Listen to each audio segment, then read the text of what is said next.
3D না, কিন্তু এমন একটা শেডিং এ লাগছে, দূর থেকে এদিক থেকে দেখলে মনে হচ্ছে 3D হয়ে আছে ঘাসগুলো।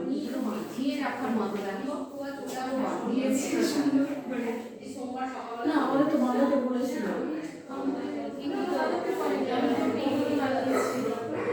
এভাবেই বানাতে বলেছিল, তাই না? আমাদের ছবি তো ক্যানভাস ওই যে ক্যানভাসে, হ্যাঁ, এটা সিডারটা ছবিটা যাই হোক এই রকমই প্রাইস পেল। আমি সুস্মিতার সাথে গিয়েছিল, ছবিটা গেছিল শ্রীরামপুর।